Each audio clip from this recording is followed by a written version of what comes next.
Good afternoon, everyone. My name is Scott Hammer. I'm a father of four, and in my spare time, I'm a partner here at Venable. And so on behalf of the almost 800 attorneys here at Venable, it's truly an honor to welcome America's Warrior Partnership and to show our support for the incredible work you do for our nation's veterans. Your dedication to enriching and empowering the lives of those who have served is an inspiration. And thank you for all you do. And I'm sure this is going to be a wonderful presentation.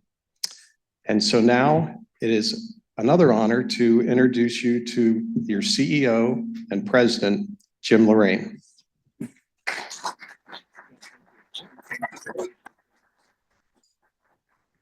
Hi, everybody. It is truly an honor to be here, and I appreciate Venable and Scott and everyone for hosting us here. It's a beautiful facility. I also want to thank my board of directors who are here. There's a couple that are here, General Friedovich and Tom Bowman, for being here, and the staff, my co-founder, Cherie Tham, Caitlin Cashwell, who's running around here. But the other person I'd want to recognize is our board member and great friend, Congressional Medal of Honor recipient, Clint Romeshay. So thanks for being here, Clint. Yeah, it's a pleasure. And when we talk a little bit about the car, we'll point out Clint's that he's not an airborne. But yeah. But it's really great to be here. It's great to have this talk about the state of the organization. The impact that we've had over the year has been pretty phenomenal, I think. Go to the next one. The America's Warrior Partnership, our mission is to partner with communities to prevent veteran suicide. We don't see suicide prevention as a program. We see it as an outcome of getting veterans housed, employed, educated, building their relationships, getting them access to healthcare that works for them. We look at it holistically, but we also see that we feel that if we improve the quality of life for veterans, that what we'll do is reduce their suicide rate. We see suicide prevention as an outcome of great work, and we can't do this work without our partners. So, as I said, we look at it holistically. This is our holistic wheel that we look through. And we have 4 steps in our program: connect, educate, advocate, and collaborate. And what we do through our work is to connect with the veterans, which means have the veterans build a relationship with them. We have a great partner here with us, and sitting in the front row, it's Jared Lyons from Student Veterans of America. That our goal is to connect with their student veterans when they need something beyond education. And then to complement what SVA does to keep the student in school, to keep them on a graduation rate, to refer people in, to work with that. So that's the connect to the veteran, educate them about opportunities that they have, advocate when they hit a barrier or a roadblock, and collaborate with everyone that has the veteran's best interest in mind. You can see the areas that we cover, the 8 areas. Everything is key. We feel that if a veteran's life is in balance and those 8 areas are in balance, that their quality of life will be high. And that in the end, the outcome will be a lower suicide rate. This is our impact in 2020, since 2014. 80,000 plus veterans connected with. It's somebody we connect with. So it's been over our time, over our 10 years of doing the work, all 50 states, 4,000 plus community partners. And when I say community partners, it's everything from a county veteran service officer in Missoula, Montana, to a program like the Gary Sinise Foundation out of Franklin, Tennessee now. We do all that work. Our customer satisfaction rate is 95%. For those who are in the government space, and one of the things that we do is we measure everything. We measure everything, and we try to keep track of where we are and where we're going, and what we do. This was, the photos are really important. The photo that we have here is that Progressive Insurance donated a car to a veteran that we had in a community. We'll talk a little bit about what we found through our surveys, but one of the things that's consistently about what we find is the veterans with the lowest hope, that are the most hopeless in the space, are looking for transportation. They're not looking for housing. They're not looking for employment. They're not looking for help with their health care. They're looking for transportation, because transportation is a barrier to everything, to access to healthy food, to affordable food, to going to school, to going to get their health care, to going to work. So this is an example with Progressive Energy or Progressive Insurance. This is our impact in 2024. 17,000 plus veterans connected to. When we connect to a veterans, we weave in a suicide assessment. And our folks are fantastic at it. You don't even know you're getting asked a question about your suicide. And they weave it in. But what we find is that of the 17,290, what's important is the 1,929 where we felt were at high risk. And so that afforded this, that required us to do the next step. And out of those 19,290 or 29 that we surveyed, 248, and this is just in 2024, we're at 500 plus since we started the effort in 2022. But last year, 248 veterans said, I have thought about taking my life within the last 30 days. And when that happens, that veteran moves onto a different track for us. And we have great licensed clinical social workers and social workers who then work through the process. I know this is going to probably surprise you, but 94% of the veterans who are in that bucket didn't come to us looking for mental health or behavioral health. 94% came to us looking for other assistance, whether it was emergency financial assistance, and the impact of economics on the veteran population has been enormous. And so what they look for is I'm over on my credit. I'm over on I can't pay my car. I'm going to lose my car. Can you help me through that? And then what we end up finding is that there's more. Every veteran that comes to us with one issue, we find that there are actually 3.25 issues that are identified. And then we work them. And again, when we work them to the end. So one of our paths is that we stay in touch with the 248. Are you okay? We have touch points all the way down the line to make sure that they don't take their life, that they don't lose hope, and that they have a reason to live. You can see our needs: housing, employment, benefits, and healthcare. What those really mean when we say benefits, getting a veteran off of, let's say they lost their job, getting them off of private pay healthcare and getting them into the VA where it's paid for, that reduces their expenditures. Getting them into a telephone program like Pure Talk that reduces their cell phone rate by half, that helps them save money so that they can focus on what they need to. We have a grant through the VA that allows us to do more outreach and engagement.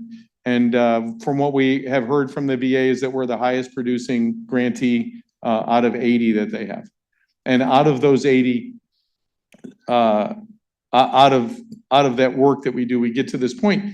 But what it also draws is another burden, and Jared and you guys know, you get asked to come to testify a lot. And they want to hear the story of how are you successful? How did you do the work? What was the outcome? And so this is our community lead, Missy Meyer, who is standing next to our great partner at Wounded Warrior Project, who both testified about the hearing and they talked about their perspective. So we have our core programs. We have our community integration. We'll talk a little bit about that. It's really where we cut our teeth. We created community-based programs that were focused on improving the veterans' quality of life. We have the AWP network. What we found was communities knew who to serve, but they didn't have all the resources. National nonprofits had the resources, but they didn't know who to serve. And there was this enormous disconnect. You'd have a national nonprofit that would come into a community and they'd show up for a day and they'd, pots and pans, hats and horns, here's what we're doing. And we're going to put a bunch of resources in on Tuesday. And then on Wednesday, they were gone. And everybody looked around the room and said, what just happened here? Is there anybody who's here to help me overall? So what we created was the network, and the network bridges communities to national resources. And then our last piece is Operation Deep Dive. What we were finding is that the national strategy on suicide prevention didn't apply to all of our communities. There was a one-size-fits-all approach. And our approach is a one-size-fits-one approach. And what we found was that the national strategy may work in central New York, but it doesn't work in Massachusetts. And it may work in another community, but it didn't fit the community, because we knew that the veteran who was going to take their life in Buffalo, New York, where we have a program, was different than the veteran who was in the Panhandle of Florida. They looked different. They were a different population. It was a different community. It was a different environment. It was a different set of services that were available. So what we did was we started Operation Deep Dive, which was a more in-depth research project that matched the state death records with DoD service records, with the goal of being able to say, in Pensacola, Florida, the veteran who's going to take their life has this military background and is from this demographic, and this is the picture you need to put on the milk carton to find them ahead of the crisis and save their life. That applies to our network, and that applies to our community. And will apply to, and I'm just gonna keep calling you out, Jared, sorry, because you're right there. But that'll apply to Student Veterans of America, to be able to go to SVA and say, in Massachusetts, when you're out in Western Mass, the student veteran who's at greatest risk looks like this. But in Eastern Mass around Boston, that's a different view. So that we can arm and prepare all of our communities and all of our partners to be able to look for the veteran who's at greatest risk and get to them before they even contemplate taking their life. This is our reach on the network. There's very little areas that we can't touch. Like I said, we've served all 50 communities throughout all 50 states throughout the United States. We are the veteran serving nonprofit for Guam. They don't have a lot of resources that come out of the United States that can be brought, but Wounded Warrior Project supports veterans in Guam. We point them to that direction. We have a large reach. One of our community programs that we'll talk about is in Alaska. We're gonna move another star up to Barrow to get up to the northernmost point. These are our partners. So what we believe and what we know is that no single organization can do everything. The VA can't do everything for veterans. SVA can't do everything for veterans. AWP can't do everything for veterans. But to our tagline is, together we can do better. Together we can do better. And we believe that. And when I say, and you also see companies up there. And so we work with Peraton and we work with Wells Fargo to meet their veterans, their military connected employees, and serve them. We have 4 Wells Fargo employees come to us every week seeking help or information. They may just say, hey, how do I navigate this new PAC Act came out? Am I eligible for it?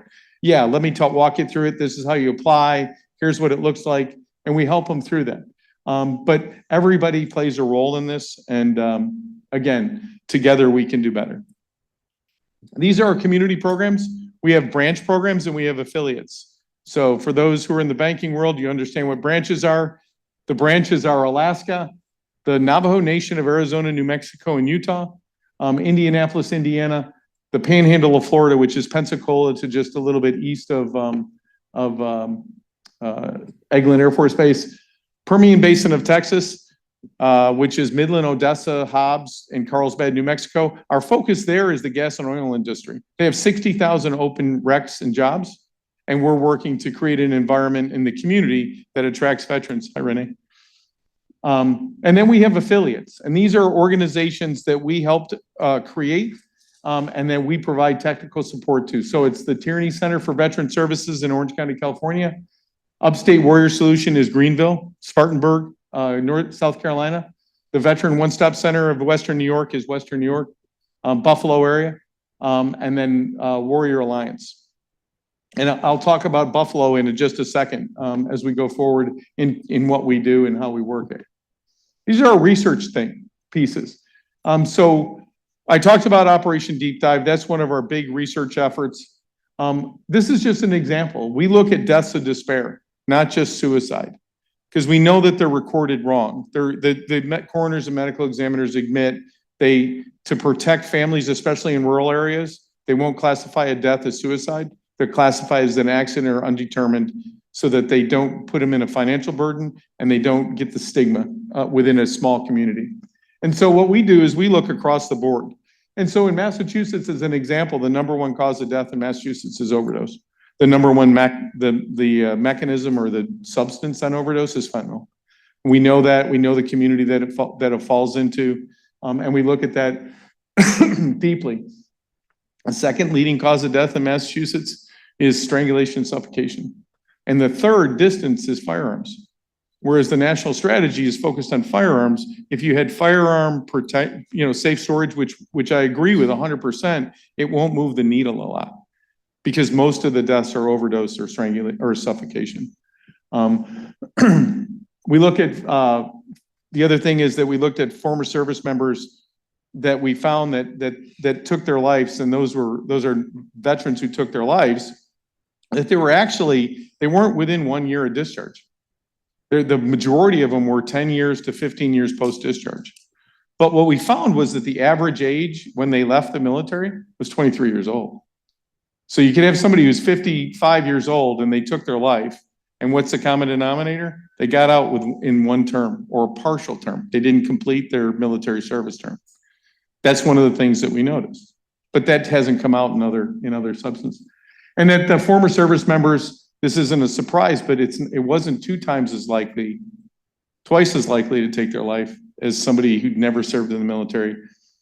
Well, what our study is that it's 3 times as likely, much more. But again, that's Massachusetts, and I can tell you we'll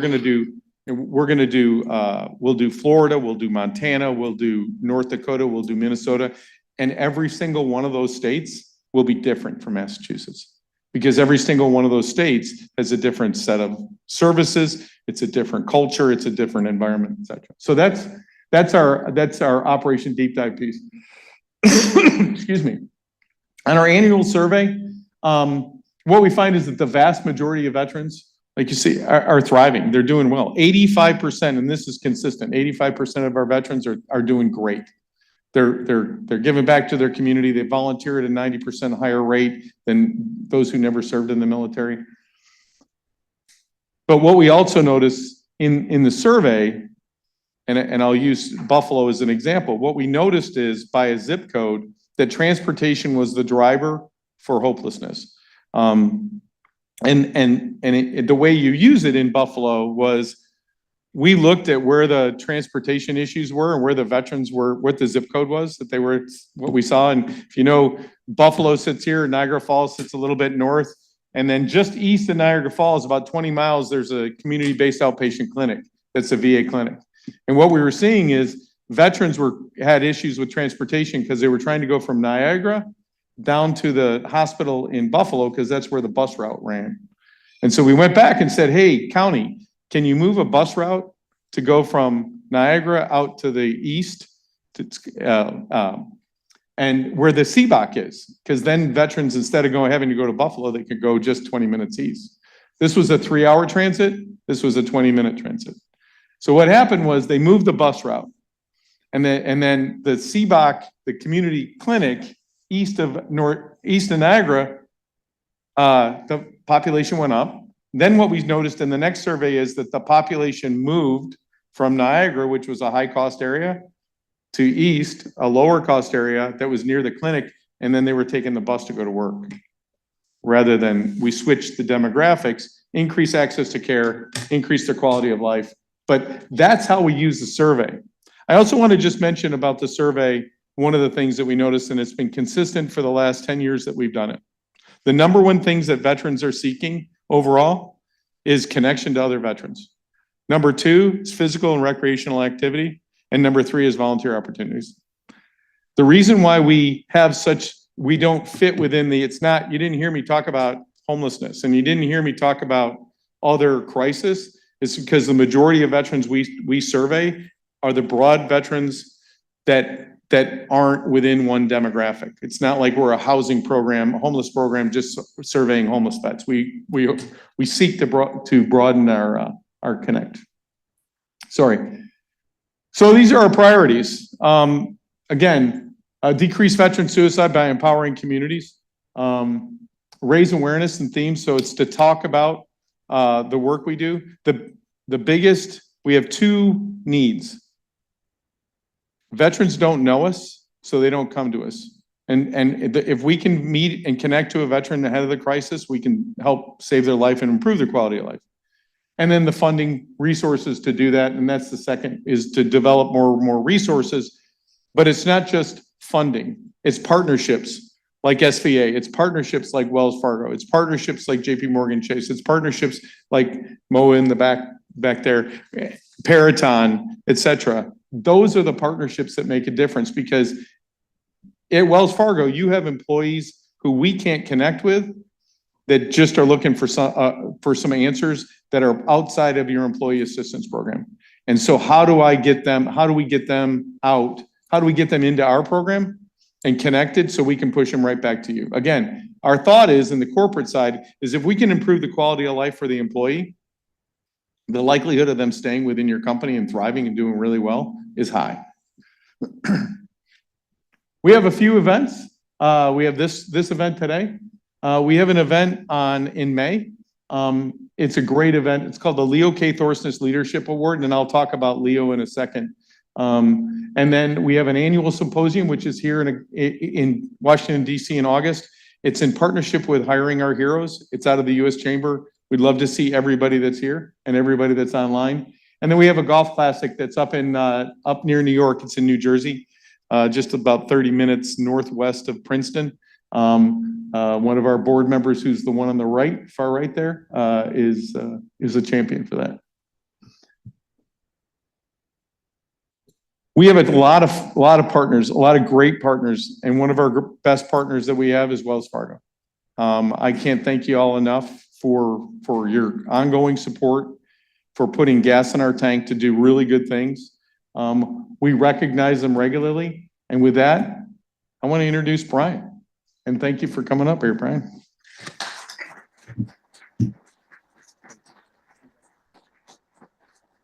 Thanks, Jim, and thanks, Scott, for hosting us here today. I also want to recognize I'm joined by a lot of Wells Fargo colleagues, and I appreciate it, particularly Sean Passmore, who's head of military initiatives at the company. So thanks, Sean. And I know he's a great partner.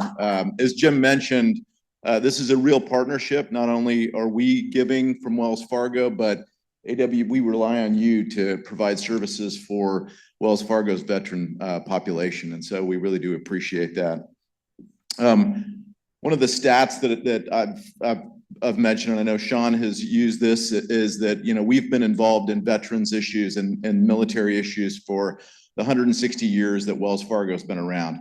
But last week I went to an offsite, and one of our executives stood up and said, look, I've been doing a little bit of work, and what I found out is that the first Bank of America that was chartered in 1782, I believe it was, is actually a predecessor bank to Wells Fargo. And that bank, the first bank in the United States, was actually set up to raise funds for the Continental Army and the Continental Congress. And so our history goes way back, and we appreciate the partnership that we have with AWP and all of the time and effort that you all put in for our employees.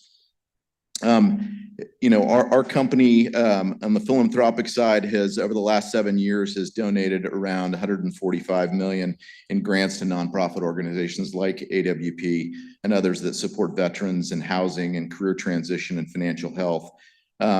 Today, we're proud to present AWP with a 2025 Ford Explorer, which has been wrapped, and I think Jim will talk a little bit about this, to depict key symbolism, which will be used to help further kind of your mission across the country. So thank you, Jim. We appreciate it. We'll do, I call this the fake handoff. We already did this earlier, but. Here, let's go over by the sign here. Right here. Okay. All right. Thank you. Really appreciate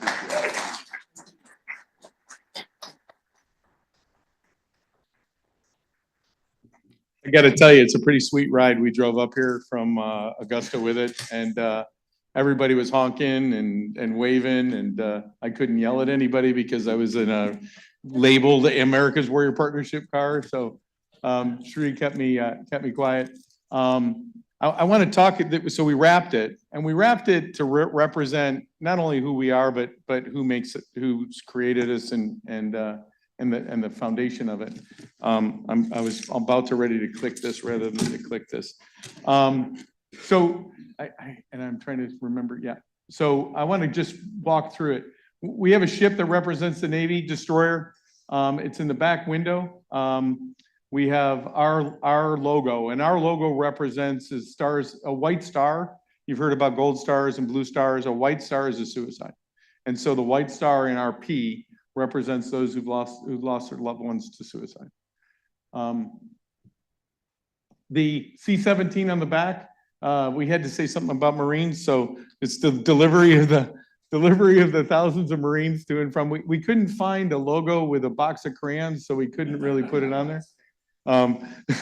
Right? You know, I want to put it right in the middle of right in the back, but the other one that was so meaningful to me is the F-105 Thunder Chief, or the THUD. It was a Vietnam era fighter bomber. It's the aircraft that Leo Thorsness was piloted, and he created. It was a wild weasel, and what they would do is they would go out. They'd send an F-105 out, and it would attract the surface-to-air missiles, and they'd become a decoy. They'd become a beacon. And so once the surface-to-air missile would light them up, and it would connect them and light them up and get ready to launch, or they would launch. As soon as they would do that, their wingmen who were sitting back would find the signals, and then they would go attack. But what would end up happening before they could attack? They'd fire the missile. So then these guys would have to outrun a surface-to-air missile, and that was their job, was to get shot at. And Leo created the program that did it, and basically it almost neutralized the North Vietnamese surface-to-air missile. But so Leo was also a Medal of Honor recipient, and Leo, I'm going to talk really quickly about him, but Leo, his act was, he went on a mission. They got fired at. He outran the SAM, turned back around, and then 3 MiGs came in to go after his wingman. And Leo turned around, and he had a 20mm cannon on an F-105, and shot down 1 MiG, and then the other MiG was trying to get him. Leo knew that he could outrun him if he got low enough. And to have Leo tell the story is that he took the F-105 down to 20 feet off the ground, flying over rice paddies. Can you imagine being in a rice paddy? Working in a rice paddy and having one of those things fly over you at supersonic speed at 20 feet off the ground. And he outran the MiG on the ground and then pulled up because he knew the MiG couldn't beat him up to the surface, turned back around and then shot the MiG down, came back up, and he was running out of fuel. So he went back up, went up to a tanker, and a buddy of his, he said, you know, you always knew, and you always gave a call sign when you came up, and a buddy of his came up, and he said, and over the radio, he said, Leo, I need to get fuel now. And he said, I knew when he didn't use a call sign and he used my name, I knew it was real. So he said, so what he did was he backed off of getting fuel because he was really low on fuel, let his buddy get the fuel, went to go back up in, and another guy comes up and goes, I am almost out too. So Leo then let him come up and get fuel. And then Leo, they said, okay, either we're going to ditch or we can make it. This is how awesome Leo was. Leo said, I calculated the altitude I needed, the amount of gas I had, how much fuel I was going to burn to get to the altitude that I needed to, so that I could glide from North Vietnam into Thailand. I went, Leo, how long did that take? He goes, about 20 seconds. So Leo climbed to an altitude, threw his flaps out, engine stalled, and he glided all the way back down, landed in Thailand. 2 weeks after that, he was shot down, and he became a POW, and spent 2 2 years in isolation, and then the rest of the 4 in the Hanoi Hilton. He was one of our founding board members. He's the nicest man I've ever met in my entire life. Yeah. So he used to call me and say, "Hey, how you doing, kid?" His other saying that he used to say, and I'm going to end with this.